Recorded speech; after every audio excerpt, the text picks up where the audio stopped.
We're excited. This is a new face here, a new person at the Labor Forum, and she's just started a new job. So we want to greet Ebone Williams, and she now is, if you go to the Labor Council office in the IBEW building, she'll be the one probably to greet you.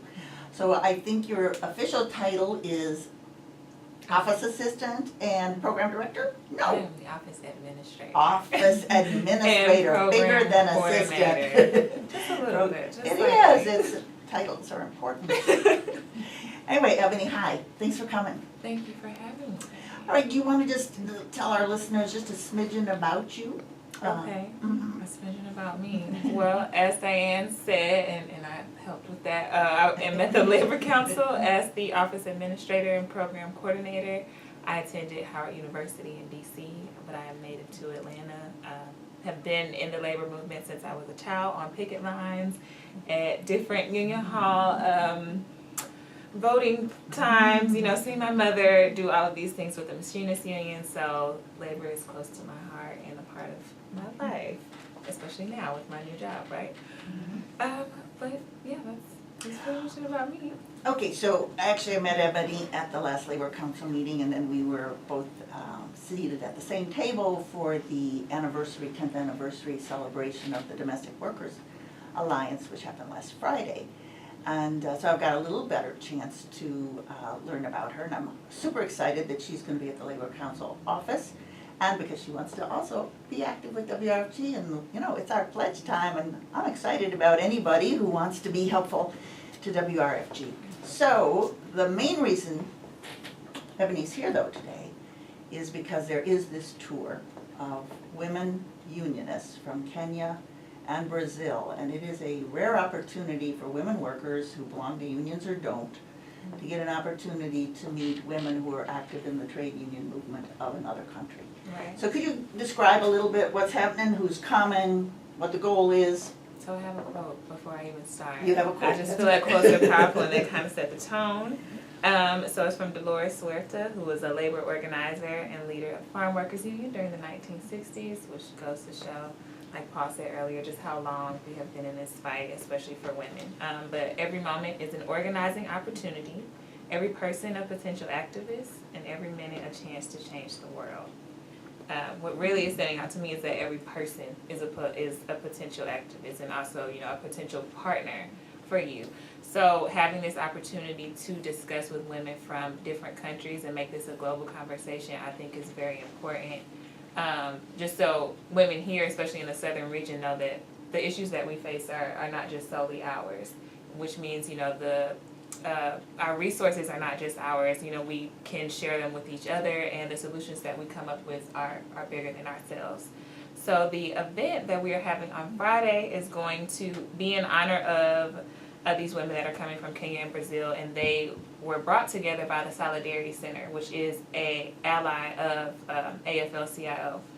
And they work on an international level just on gender issues, just helping bring them to the forefront with advocacy-wise and political efforts, trying to get those policy changes. So Friday, October 27th, from 6 p.m. to 8 p.m., we will have a open reception. So we want the public there. Of course, these women will be there, and the conversation will be around gender-based violence issues and also racially based issues in the workforce, particularly in trades where you don't see women often, or especially see women in leadership roles. So pretty excited about that. Okay, so I understood, isn't there something earlier in the afternoon, or is that an invitation-only event? So it's not invitation only. Thank you, Diane. See, this is what we have to do. We have to give everyone the opportunity. So the Black Women's Roundtable is going to be having an exposition earlier in the day. It's going to be starting at 2 p.m. And it goes on into the reception. So people can be in and out of that throughout the day. But they're going to be talking about things related to labor, related to health and wellness, related to race relations. But so it's not just for Black women, it is for women of color, or any woman in particular, and men as well. So just to have everyone be a part of that conversation would be great too. Okay, and the location is? The IBEW building, 501 Pulliam Street, Southwest. For folks who used to drive down 7585 and see this building with a big old peach on the top, that is the IBEW building, but in adjacent across the street from it is the big auditorium, and assuming that's where all this is gonna take place. So they took that big old beach down, but it's still across from now what is Georgia State's stadium, on the, I don't know which side that is, one side of 7585 as you're heading south. Again, 501 Pulliam, 2 o'clock if you want to be there for the Black Women's Roundtable Expo. 6 to 8 if you want to be there. For the reception. I assume there's going to be food. There will be food. So labor discussion and food. You know, gotta eat to be able to really get your mind moving for these topics, right? Now, do you have a list of who's coming? I do have a list. There are 20 women though. Oh, for real? Yes, it's not a small group. Wow. So 10 from each? 10 from each country. Oh, well, if you've got a list, I'd be curious to know, kind of like what work they do or what unions they're with. Or- Okay, well, I can tell you some of the unions that they're with. Okay, because we don't necessarily have to know everybody's name, but it'd be interesting to know what unions. We have a few that are with the Women General Union of Workers. We have someone from the Secretary of Women Combating Racism. Which country is this? This is Brazil delegation. The Workers Union of Agriculture and Agricultural Family Members. Union of Cleaning Services Workers, so that's Paloma, who Paul mentioned earlier. We have the Secretary of Women, which is a part of the Central Union of Workers in Brazil. That sounds pretty interesting. Oh, Kenya has acronyms. We don't Well, we do have someone from Kenyan Metal Workers. And then, of course, I think they also have like community groups, which are still important in this work. But their Youth Empowerment Network is going to be there. They have the head of legal of Center for Rights, Education, and Awareness. I'm trying to see anything that's more labor. Kenya Plantation Agricultural Workers Union.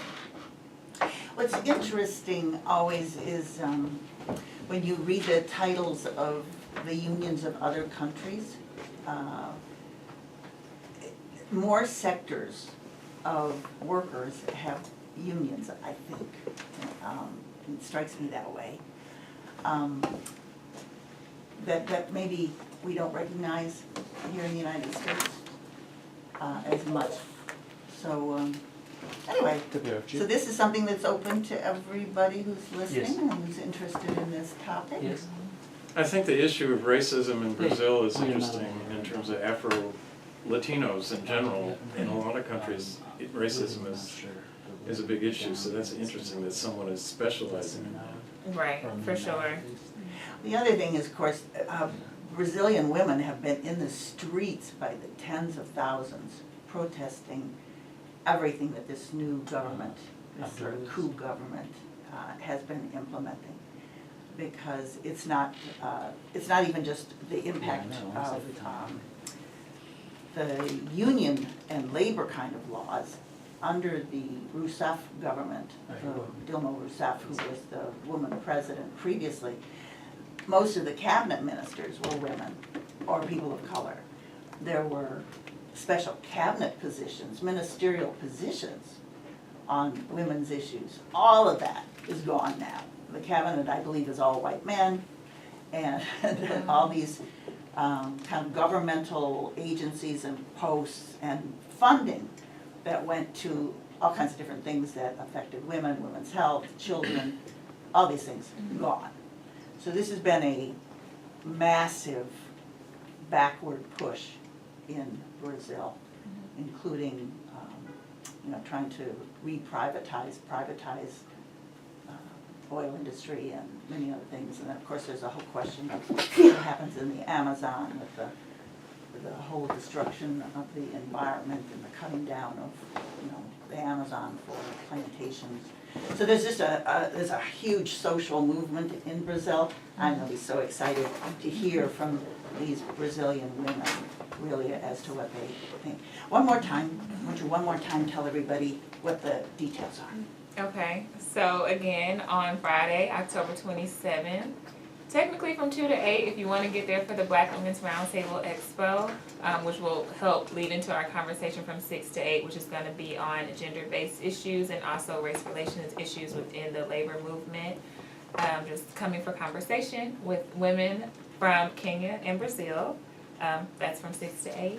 Gonna have food there and great talks. So And the address again? the address again is 501 Pulliam Street, Southwest, the IBW building in the auditorium. All right, any other questions, Paul? Dawn? No? Well, okay, well, let's chit chat for a second then. Is there something else coming up that you're working on? Me? No. Yeah, no, this is it. This is my biggest thing right now. Other than we're just really getting ready for elections. So, as the Labor Council, we're trying to, of course, support who is ever supporting us, who is ever supporting labor and working families. So that's been a lot of the workload lately. And then, of course, everyone in leadership right now is either coming from the state convention or at our national convention right now. Right. Yeah, so there's some news coming from the St. Louis National AFL-CIO Convention.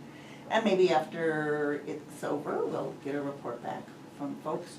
Right, so we will go to our message that we have. We want to thank Ebone Williams super much for coming in, and we want to have her participate and become part of the Labor Forum team.